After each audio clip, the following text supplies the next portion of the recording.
Magandang araw mga munting ilaw! Kamusta kayo ngayon mga bata? Ako pala si Kuya Harvey. Ako naman si Ate Dindi. Kuya Jed, ang itawag niyo sa akin. At Ate May naman ang sakit. At kasama pa rin natin ang ating mga kaibigang puppets na sina Sebi at Bekoy. Kaya't handa na ba kayong makasaya sa amin? Halina kayo! Makinig at may kanta.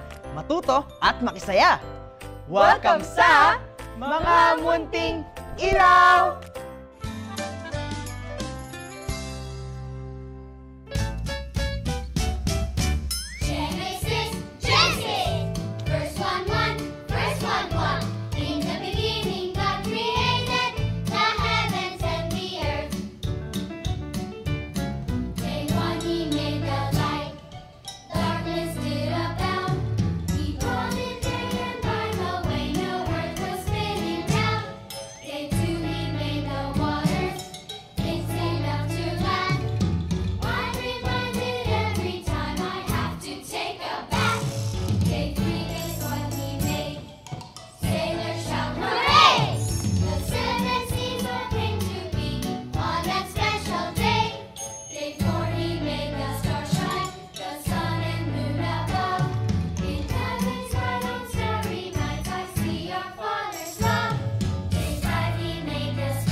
Nasa-stage na kami.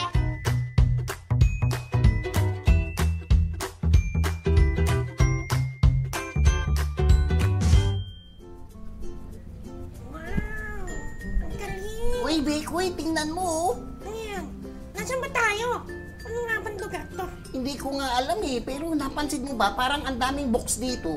Oo nga. At mukhang magaganda. Tama ka, mukhang magagandang ang basahin yung mga yan. Alam ko na. Siguro nakita tayo sa bookstore. Kapalagay ko hindi. Andito tayo sa library? Sa tingin ko hindi rin. Sa school? Hindi rin.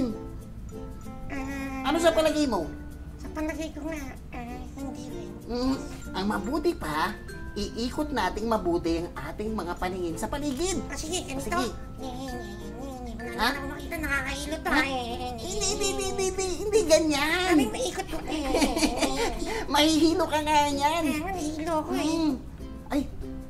tingnan mo. Kasama pala natin dito ang ating mga kaibigan munting ilaw. Uy, nandito rin pala kayo. Kamusta na kayo?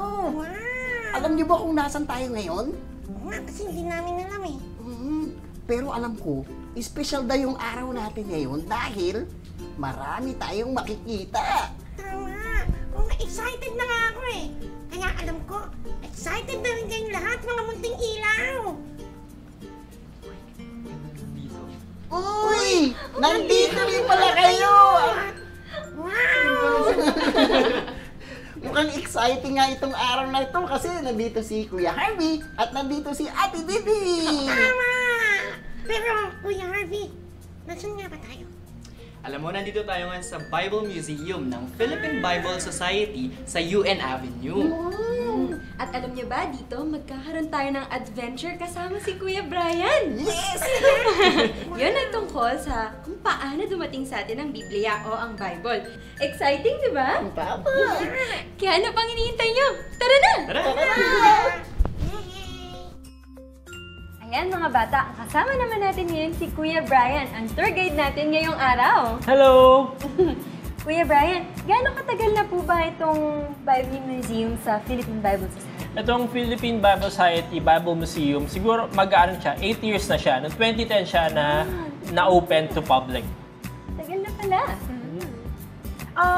Bakit po ba naisipan itayo ang ganito pong uri ng museum? Actually, maraming reason, no? Dahil, number one, gusto namin maging familiar yung tao, how the Bible came to us. Hindi to isang libro na bumaksak lang mula sa langit.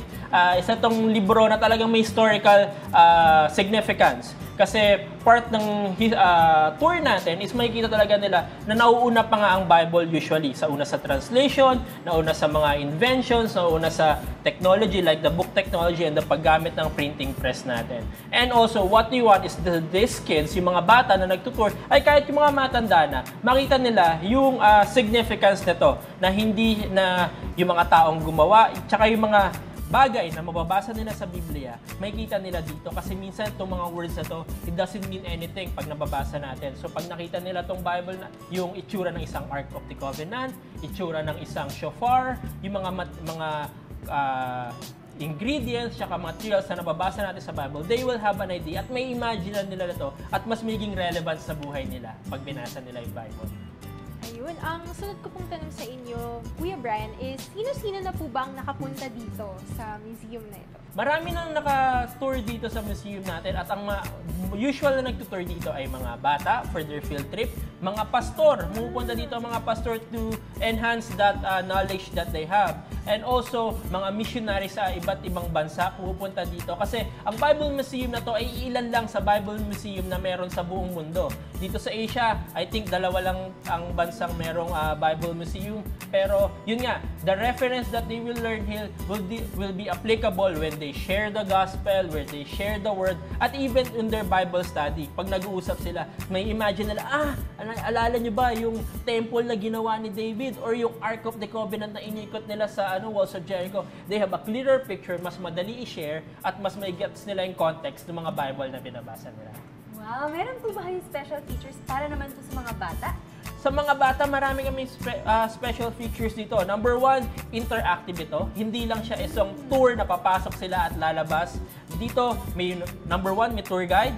Number two, may mga bagay na pwede nila hawakan, amuyin, makita. May mga film showing din kami. Nagpapakita ng mga storya ng mga characters sa Bible. At ang isa sa pinaka-enjoy ang lahat, yung last part ng tour natin wherein they can wear costumes, Bible characters, and take photo of it. Ang saya naman! Ready na kami pumasok sa loob! Tara kids, let's go! Let's go! Alright, so welcome to the Bible Museum. Come on kids, pasok tayo! Okay, papasukin mo natin lahat. Stop muna tayo. Sa Bible Museum na to, makikita natin kung paano tayo nagkaroon ng Bible that we have today. Sino dito may Bible sa bahay? Okay? Meron bang Bible sa iPad or sa tablet? Ayun. Wala kang tablet, pero meron kang Bible sa bahay. O yun, yung Bible na ganun, malalaman natin paano tayo nagkaroon ng Bible na ganun. It's a 4,000 years journey. Ang tagal nun. Sino dito nabuhay na ng 4,000 years? Wow! Nako! 4,000 years! Okay, sige, sisimulan natin ang kwento natin kay Abraham. Kilala niyo ba si Abraham? Before Abraham, anong pangalan ni Abraham?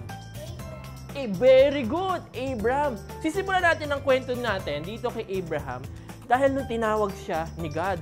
Nung mga time na to, wala pang Bible, wala pang libro, wala pang kahit ano. Pero simulan natin ang kwento dito kasi dito, narinig ng tao ang boses ni God.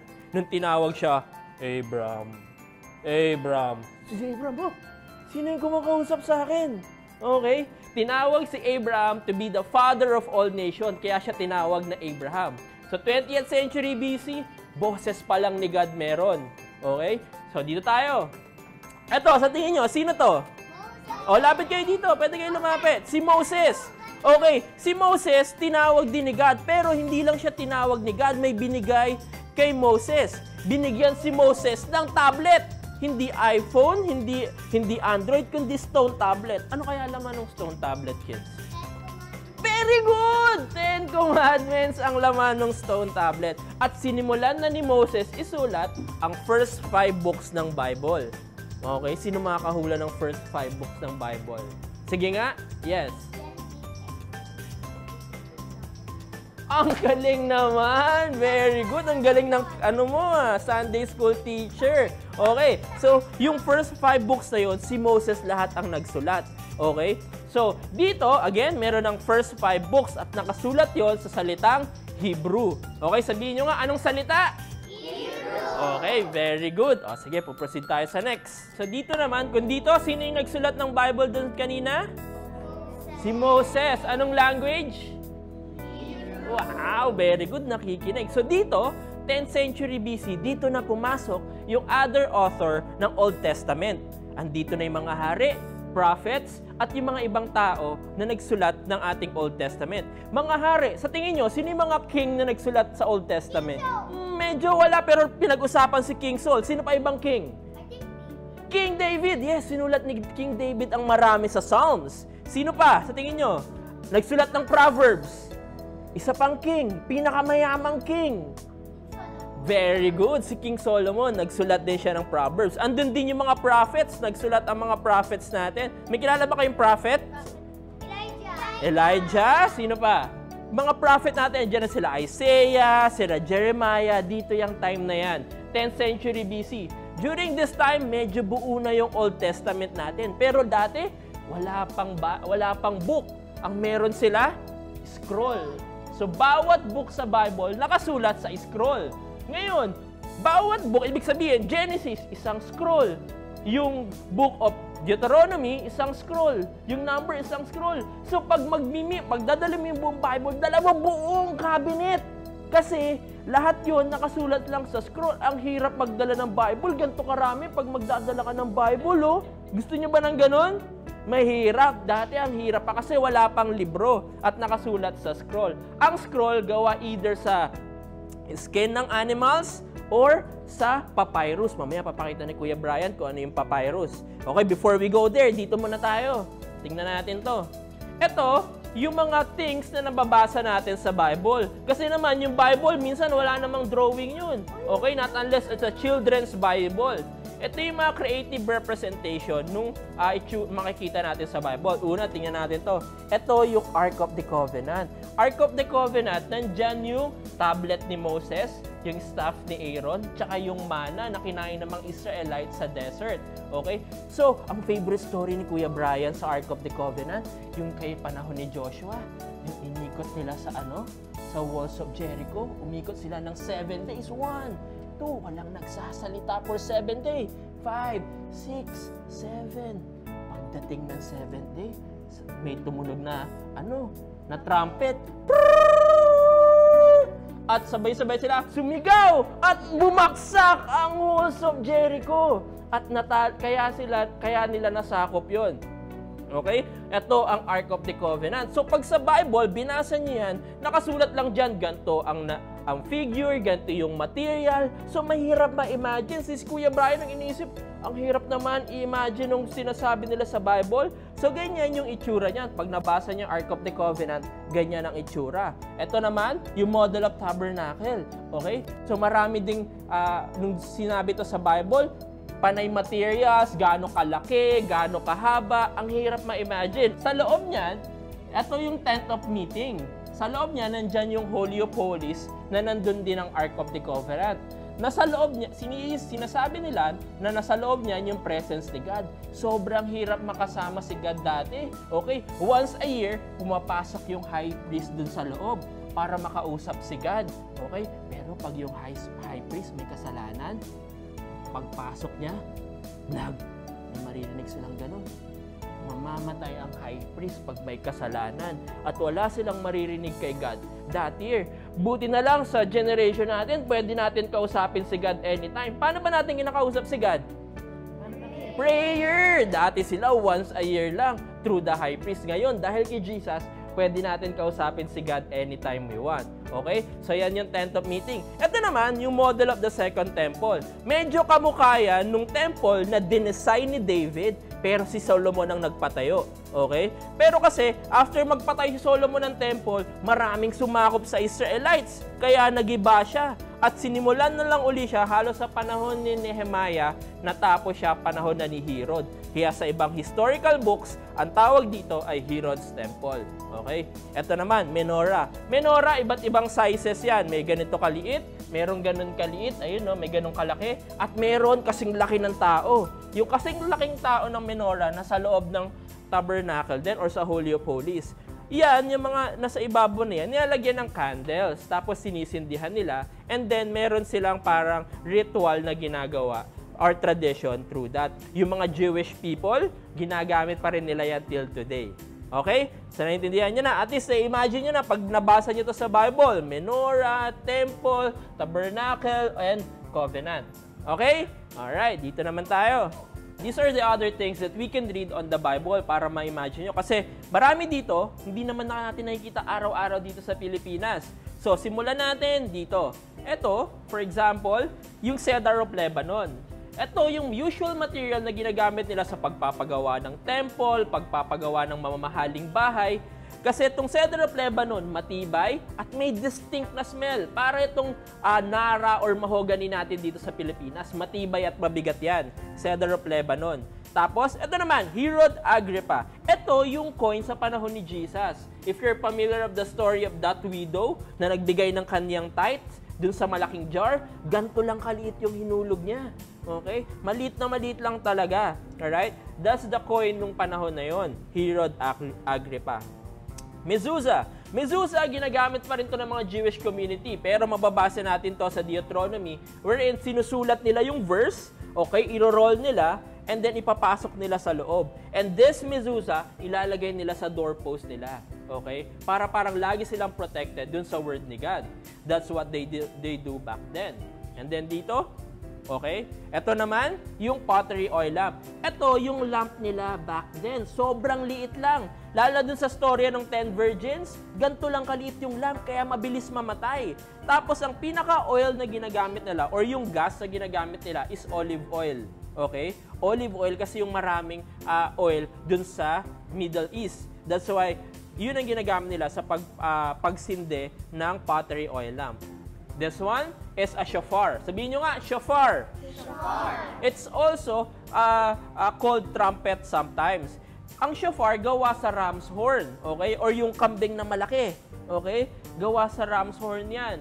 Tapos, hindi yan basta-basta tumutunog. Unlike yung mga torotot natin pag New Year, hindi siya ganun. Kasi itong shofar, sinubukan namin hipan. Ang tunog na lumalabas, patulang tunog. Hinipan pa uli namin. Wala talaga. May mga tao lang na marunong magpatunog ng isang shofar, okay, para tumunog to na parang trumpet. Okay, eto naman. Ito yung mga other crops or other ingredients na ginagamit nila sa pagkain nila or offerings nila during those times. Okay, makikita natin dito, for example, this one. This one is a mustard seed na sinasabi dun sa New Testament or sa Gospel na if you have a faith as small as this, you can move the mountain. Okay, ang liit niya, no? Okay, this is the also same na seed na pag tinanim mo, pwedeng maging malaking puno. Okay? Ganto kaliit yung seed na yon. Alright? These are the other things na ngayon mabasa natin sa Bible. For example, barley. More than 30 times na mention ang barley sa Bible. Para pag nabasa niyo yung word na barley, ito, para siyang bigas. Okay? Wala nga lang siyang smell eh. Pero, para siyang bigas talaga. Alright? Tingnan niyo mabuti, oh. O, diba? Parang rice lang, pero mas white siya. Okay? Ano pa? Ito, cinnamon bark. Ito, medyo mabango to. Amin nyo nga. Dito tayo simulan natin. Mabango. Familiar? Familiar kung anong sanamoy? May donut ba kayong nakain na ganyan ng flavor? Ha? Meron ba kayong nakain na ganyan? Mabango? Ayaw pa rin niya. Okay. You like the smell, no? You like the smell. Okay. Ngayon, yung cinnamon, ginagamit nila tong offering. Tingnan nyo. From the bark of a plant talaga siya. Okay? Kasi nakikita natin ngayon, powder na lang. Okay? This one is yung bark talaga. What else? This one, cardamom. Yan yung parang pinaka-spice nila dun sa mga food nila back then. Okay? Ito, huwag nyo masyadong ilapit sa ilong nyo. Medyo matapang yung scent, ha? Okay? Naamoy mo? Ayaw. Alright. Okay, yung mga gusto lang mag-try. Okay, taas kamay. Sino gusto mag-try? Mabango? You like the food with the smell? Wow. You like the smell as well? Some people doesn't like the smell. Tama, iba-iba. Iba-iba yung reaction nyo. May mabango, may ayoko niyan. Pero sila, lalo sa Middle East, ito ang common ingredients dun sa mga food nila. Okay? This one. Ito is a dates. Medyo dried version na siya. Pero siyang duhat siguro. Pero mas matamis. Okay? May amoy, ayan, may amoy naman siya. Amoy fruity smell siya. Okay? Ayaw na niya. O, kayo gusto niya i-try? Sino gusto mag-try? Ito. Okay? Alright. Okay, sige. Pasa natin doon. Okay? Sige, aabot yan dyan. Di naman maubos yung amoy na to. Don't worry. Okay? Okay, di naman namin kakainin. Oh, yan. Amoy fruit na. Amoy fruit ba? Okay, so yan. These are the things that you will see on the Bible. Para pag nakita nyo, nakita ko na yan. Yung barley mukhang bigas. Cardamom. Yan yung mabaho. Ay, hindi. Mabango pala. Ay, hindi. Mabaho. Yun. Okay? Tapos, andyan din yung cinnamon. Cinnamon, yung paborito kong maamoy. Okay? Kasi yan yung ginagamit nila pang offer, ibigay as a gift. Yan yung mga binibigay nila ng mga time na yan. Okay? So, may tanong ba kayo so far? Wala naman? Okay, let's go. Let's proceed to the most important part of the Bible. The most important part of our faith, yung time ni Jesus. Okay? The Old Testament is all waiting for this. They are talking about this. And the New Testament, ito rin naman yung pinag-uusapan nila or ine-explain nila sa New Testament. The time when Jesus Christ is born. Si Jesus Christ daw ay pinanganak around 1 AD. They claim it's 1 AD, pero sinasabi ng iba, no. Bible scholars are saying, hindi, mas earlier pa pinanganak si Jesus kasi si King Herod. Kilala niyo ba si King Herod? Sino si King Herod? Anong bad thing ang ginawa ni King Herod? Sino nakakaalala? Sino? May ginawa si King Herod nung pagkapanganak ni Jesus Meron mga ka-guess? Si King Herod yung nagpapatay ng mga bata. Oo. Kaya si Jesus, buti si Jesus, hindi nadamay doon. Si King Herod yung nagpapatay ng mga bata kasi ayaw niya mabuhay yung next na king, na si Jesus nga pala yun. Buti na lang nakatakas si Jesus nung time na yon. So, that's around 1 AD. Jesus Christ is born. Pero yung New Testament ng Bible, hindi pa din nasusulat. Nagsimula lang masulat ang Bible nang na-saves etong taong to. Kaya si Paul ang may statwa dito kasi si Paul ang isa sa pinakamaraming naisulat sa New Testament natin. Okay? At yung mga sulat niya sa mga churches. Okay? So, si Paul. Ngayon, here's the thing. Unang nasulat ang letters ni Paul before isulat ang gospel or yung story ng life ni Jesus. Kasi they were thinking, teka lang, nilipat si Kuya Brian doon. Kasi they were thinking, teka lang, nung namatay si Jesus, nabuhay uli at umakyat sa langit. Now, they were thinking, teka lang, baka bumalik naman agad si Jesus right away. And then, lumipas yung ibang maraming years. Teka lang, wala pa rin si Jesus. Pero darating na si Jesus.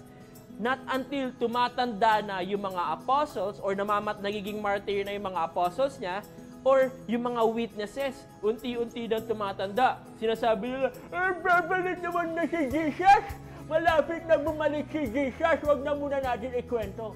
Pero nung kumukonti na lang sila, that's the only time they decided na no, kailangan na natin isulat ang life ni Jesus. At ang first gospel na naisulat is yung Gospel of Mark at ang huling gospel na naisulat is yung John's Gospel. Okay? Alam niyo ba kung ano yung mga gospel books? Ayun, narinig ko. Yes, yun yung 4 gospel books natin na naglalaman ng mga story of the life of Jesus. Hi mga munting Ilaw kids! Handa na ba kayong matutunan ng ating action song for today? Very good! Ang ating song for today ay In the Beginning and You Made the Heavens medley. So ang unang action natin ay ganito. Genesis, and then sasagot ng Genesis. One more.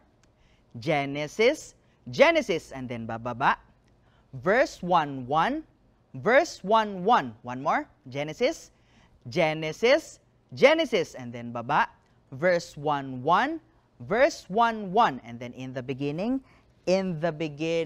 God created the heavens and the earth. From in the beginning, God created the heavens and the earth. And then day 1, He made the light. Darkness did abound. He called it day. And by the way, no earth was spinning round. One more, day 1, He made the light. And then darkness did abound. He called it day. And by the way, no earth was spinning round. And then day 2, He made the waters. It's enough to laugh. I'm reminded every time I have to take a bath. Very good. And then day 3, guess what He made? Baba. Sailor shout. And then sisigaw ng hooray! The 7 seas all came to be on that special day. And then day 4, He made the stars shine, the sun and moon above. On heaven's light, on starry night, I see our Father's love. Very good. And then day 5, He made the sparrows and every bird that flies, and all the creatures in the sea, God made them on day 5. Yan, so medyo bibilis doon. And then day 6, He made the animals, both big and small you see. And on that day, hip hip, hooray! God made Adam and Eve. And then chorus ulit. Genesis, verse 1:1, verse 1:1. In the beginning, God created the heavens and the earth. Last 2, the heavens and the earth. Last 1, the heavens and the earth. And then intro na nung you made the heavens. 4, 1, 2, 3, 4, and then ikot. And then you made the heavens. You made the heavens, and then the earth, and the sea, and then paikot naman, and everything in them, including me. One more. You made the heavens, the earth, and the sea, and everything in them, including me. Bilisan natin onte. You made the heavens, the earth, and the sea, and everything in them, including me. One more. You made the heavens, the earth, and the sea, and everything in them, including me. And then martilyo ulit. 1, 2, 3, 4, ikot. And then kabila naman, 4 na beses. 1, 2, 3, 4, and then ikot. And then last na, you made the heavens. You made the heavens, the earth, and the sea, and everything in them, including me. Last one, made the heavens, the earth, and the sea, and everything in them, including me. Yan. Very good mga kids. Mamaya, pwede nyo na kaming samahan. Guys, nag-enjoy ako sa tour natin dito sa Bible Museum.